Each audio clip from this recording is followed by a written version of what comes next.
આ તરફ દાહોદમાં તો વાવાઝોડાના કારણે બે લોકોના મોત થયા છે। બે લોકો ગંભીર રીતે ઇજાગ્રસ્ત થયા છે।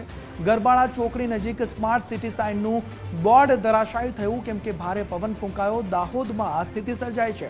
પાલિકાએ લગાવેલો પતરાનો શેડ જમીન પર ઢળી પડ્યો। ભારે પવન ફૂંકાતા દાહોદમાં અનેક વિસ્તારોમાં વૃક્ષો ધરાશાયી થઈ ગયા છે, એટલે કે ઠેર ઠેર નુકસાન થયું છે। આ સાયક્લોનિક સર્ક્યુલેશનનો વરસાદ આપ જુઓ કે બે લોકોના મોત થયા છે, બે લોકો ઇજાગ્રસ્ત થયા છે। ગરબાડા ચોકડી નજીક જે સ્માર્ટ સિટી સાઇનનું બોર્ડ હતું તે બોર્ડ ધરાશાયી થતા આ દુર્ઘટના અહીં સર્જાઈ છે।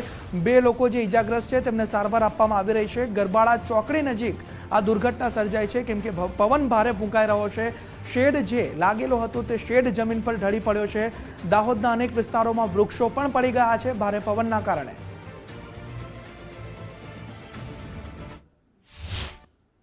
ખૂબ જ ભારે માત્રામાં પવન ફૂંકાવાને કારણે ગરબાડા ચોકડી ઉપર જે રોડનું સાઇનેજ બોર્ડ લગાડેલું હતું એ બોર્ડ છે એ મૂળિયામાંથી ઉખડી અને પડી ગયું હતું। પડવાને કારણે 3 લોકોને ઇન્જરી પહોંચી છે। એમાંથી એક વ્યક્તિને થોડી ઈજા વધારે ગંભીર હોવાનું જણાવ્યું છે, બાકી લોકોને સારવાર માટે ખસેડાયા છે।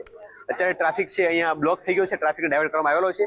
જે લોકો ગરબાડા રોડથી દાહોદ તરફ આવી રહ્યા છે એ લોકોને ગરબાડા ચોકડી થઈ નગરાળા થઈ કડવા કોતર થઈને હાઈવે ઉપર મળી શકે છે। અને જે લોકો દાહોદ થી ગરબાડા જઈ રહ્યા છે એ લોકો પણ નસીરપુર દરગાહ પાસે થઈ, ત્યાંના કટ પાસે થઈ, નગરાળા ગામમાં થઈ, જેસાવાડાથી અથવા કડવા કોતર થઈ અને ફરીથી આ રોડ ઉપર મળી શકે છે।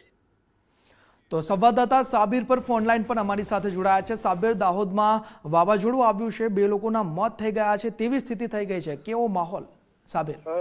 બિલકુલ વાત કરીએ તો આજે મોડી રાત્રે અચાનક વાતાવરણમાં પલટો આવ્યો હતો અને અચાનક જે પવન ફૂંકાતા અનેક સ્થળે વૃક્ષો ધરાશાયી થયા હતા, સાઇન બોર્ડ ધરાશાયી થયા હતા। તેમાંથી સૌથી મોટી ઘટના કહી શકાય કે દાહોદથી ગરબાડાને જોડતા હાઈવે ઉપર જે મસ્ત મોટું જે સાઇન બોર્ડ લગાવવામાં આવેલું હતું તે સાઇન બોર્ડ ઉખડીને પડી જતા ત્યાંથી પસાર થઈ રહેલા રાહદારીઓ ઉપર પડ્યું હતું, જેમાં તે લોકોની બાઇકો પણ તૂટી ગઈ હતી અને 3 લોકોને ગંભીર રીતે ઈજા પહોંચી હતી।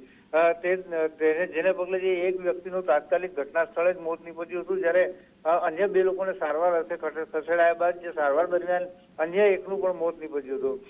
ઘટનાને પગલે હાલ જે પોલીસ, હોસ્પિટલનો સ્ટાફ તેમજ વહીવટીતંત્રના અધિકારીઓ તેમજ ફાયર વિભાગની ટીમ ઘટના સ્થળે પહોંચી છે। હાલ જે ગરબાડા અને દાહોદ તરફનો જે રસ્તો બ્લોક થઈ ગયો છે, વાહન વ્યવહાર ખોરવાયો છે, તેને પૂર્વવત કરવા અને સાઇન બોર્ડને હટાવવાની તજવીજ હાથ ધરવામાં આવી છે। જી સાબિર, સમગ્ર માહિતી બદલ આભાર। ત્યારે ગરબાડા ચોકડી નજીક સ્માર્ટ સિટી સાઇનનું બોર્ડ ધરાશાયી થઈ ગયું, એટલે કેવી દુર્ઘટના સર્જાય કેમ કે સાયક્લોનિક સર્ક્યુલેશનની અસર દાહોદમાં પણ જોવા મળી છે। ત્યારે આ સ્થિતિ સર્જાઈ ગઈ દાહોદમાં। જે વાવાઝોડું આવ્યું, ભયંકર વાવાઝોડું હતું, ભારે પવન હતું, તેના કારણે તે શેડ પડ્યો અને 2 લોકોએ પોતાનો જીવ ગુમાવ્યો છે।